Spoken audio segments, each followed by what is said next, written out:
Dalam Power Lunch, kita langsung saja akan membahas ya mengenai perkembangan sistem pembayaran di Indonesia. Ini cukup menarik ya, karena perkembangannya begitu pesat, begitu banyak hal-hal baru yang ditawarkan kepada nasabah ataupun juga customer begitu, dari penggunaan kris hingga berbagai jenis metode transaksi lainnya begitu ya. Dan ini juga tidak lepas dari peran perusahaan switching seperti Alto Network. Nah, seperti apa tantangan ya atau kondisinya saat ini dalam upaya untuk memperluas penggunaan sistem pembayaran Indonesia ke luar negeri? Oke. Terima kasih pertanyaannya. Jadi kalau untuk tantangan perluasan pembayaran ke luar negeri, itu kan mungkin yang paling relevan untuk saat ini adalah QRCB gitu ya, atau perjanjian bilateral antar negara gitu ya, G2G. Saat ini Indonesia sudah bekerja sama dengan Thailand, Malaysia, Singapura, Cina, Jepang gitu ya, dan kemudian akan disusul sebentar lagi dengan Korea juga gitu. Tantangannya ada cukup banyak. Yang pertama mungkin dari sisi regulasi dan harmonisasi antar negara itu sendiri gitu, karena memang Indonesia pada saat bekerja sama dengan suatu negara juga perlu mempertimbangkan perbedaan antara peraturan yang mereka miliki di negara tersebut, sistem yang digunakan, nature dari market yang ada gitu ya. Mungkin misalkan contohnya technical spec gitu yang ada dimiliki oleh Indonesia, di mana sekarang ini speknya kan dinamakan dengan spek kris gitu ya.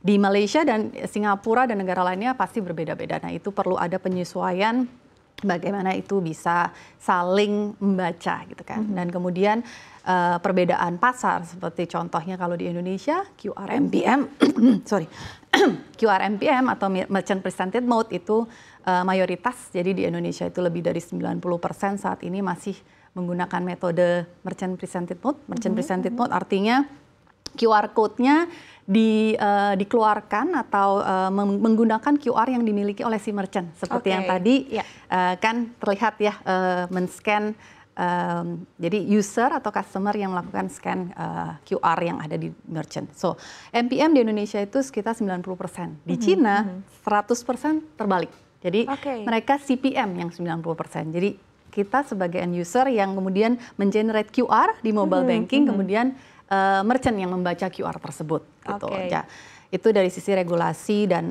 harmonisasi antar negara. Yang kedua juga tentunya dari sisi interoperabilitas gitu ya, di mana bagaimana caranya secara operasional maupun teknikal masing-masing negara bisa bekerja sama dan memastikan keamanan data itu tetap murni gitu. Data yang dikirim meskipun lintas negara, datanya tidak bisa atau tidak bisa korup. Jadi kalau kita kirimnya A, ya sampai di sisi sana A dan balik juga A gitu ya.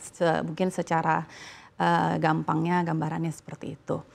Kemudian dari sisi merchant acceptance dan bank acceptance juga, karena belum semua issuer atau bank juga ikut serta dalam inisiatif cross border ini kan, baik di negara Indonesia maupun di negara tetangga yang kita sudah bekerja sama. Tentunya memang membutuhkan waktu untuk seluruh bank dan seluruh pemain keuangan lainnya juga ikut berinisiatif menyesuaikan spek dengan spek negara lain, gitu kan. Nah itu, dan yang terakhir tentunya adalah dari sisi edukasi terhadap masyarakat itu sendiri dan edukasi terhadap merchant. Bagaimana caranya supaya seluruh merchant yang ada di negara Indonesia dan negara-negara yang kita bekerja sama sudah memahami bahwa bisa melakukan transaksi QR dari negara lain, negaranya apa saja yang bisa gitu. Bagaimana caranya, metodenya seperti apa, itu tentunya juga merupakan tantangan tersendiri untuk memastikan edukasi baik kepada customer maupun merchant dilakukan dengan tepat dan efisien. Oke. Ini menarik ya, karena tadi sekali lagi cukup banyak faktornya begitu, terus cukup banyak yang terlibat juga. Seperti apa tadi Anda juga menyampaikan begitu ya, tadi Mbak juga menyampaikan bahwa nature dari consumer, kemudian dari network yang ada, ini juga menyesuaikan strategi-strategi yang bisa dilakukan begitu ya. Nah, sejauh ini inovasi-inovasi yang terus dilakukan oleh Alto Network ya untuk berkontribusi mendorong perluasan penggunaan sistem pembayaran Indonesia baik di dalam negeri maupun juga di luar negeri, serta terus mendorong kedaulatan sistem pembayaran sendiri seperti apa begitu ya. Inovasi-inovasi apa sih yang bisa terus dilakukan dengan perkembangan yang sebetulnya cukup signifikan sejauh ini? Kalau dari sisi investasi, dari sisi Alto Network sendiri, mungkin kita mengambil 3 lah. Ya, kami harus memastikan bahwa semuanya itu interkoneksi, Gitu. Yang kedua adalah inklusif, gitu ya. Bagaimana sistem pembayaran itu sendiri di Indonesia maupun di luar negeri semakin bisa merangkul seluruh masyarakat. Dan yang ketiga itu adalah dari sisi keamanan. Nah, dari sisi interkoneksi tadi seperti yang sudah diinformasikan bahwa sekarang Alto juga mengambil peran aktif gitu ya dalam QRCB dengan berbagai negara, dan juga sebenarnya Alto saat ini di Indonesia merupakan partner switching utama untuk international switching seperti Visa dan Mastercard juga. Gitu ya. Dari sisi interkoneksi juga kami melakukan berbagai upaya untuk terus memastikan teknikal. Jadi misalkan QRCB China. Misalnya. Di sisi mereka itu ada 2 entitas nih. Jadi dari sisi China China Union-nya dan juga dari sisi Alipay. Nah, teknikalnya mereka berbeda. Nah, bagaimana caranya kita juga berkoordinasi tentunya dibantu oleh ASPI untuk spek di sana menjadi satu. Spek kita 4 antara Alto, Rintis, Artajasa, Jalin itu sudah jadi satu. Karena kita sudah interoperable dan interconnected. Tapi di sisi negara tetangga belum tentu. Nah, itu juga kita harus berkoordinasi bagaimana caranya bisa saling belajar lah, saling memberikan feedback untuk lebih baik lagi, bagaimana cara settlement-nya, efek risk yang ada di dalamnya, bagaimana meminimalisir itu, MDR yang berbeda antara negara, itu kan semuanya perlu peran aktif lah. Gitu. Nah, itu dari sisi interkoneksi. Kalau dari sisi inklusif sendiri di sisi Alto kami bagi lagi menjadi 2 gitu ya, middle up dan middle down. Di sisi middle up kami melihat bagaimana caranya masyarakat menengah ke atas untuk lebih inklusif lagi dalam melakukan sistem pembayaran. Kami melihat atau strategi kami ke arah digital bank. Jadi saat ini mayoritas digital bank adalah sudah kami layani dan saat ini kami juga memiliki solusi yang namanya Alkama atau Alto Card Management, di mana kami membantu digital bank untuk lebih mudah, lebih efektif dengan reliabilitas yang tinggi, mereka bisa meng-issue kartu. Kartu debit ataupun kartu kredit, baik virtual maupun fisikal.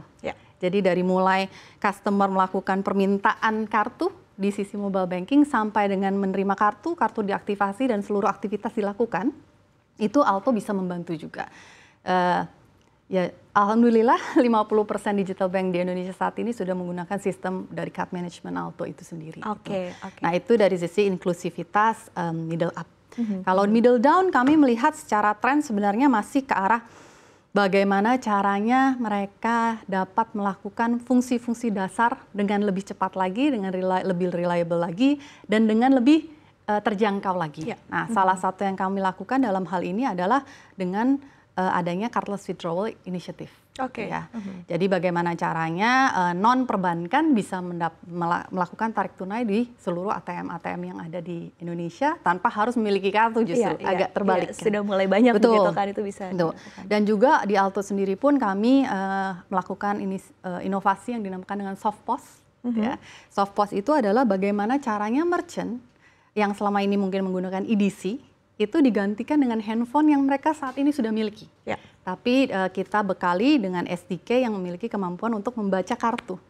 Jadi itu yang diharapkan juga lebih lebih terjangkau dibandingkan atau menjadi opsi pilihan yang lebih terjangkau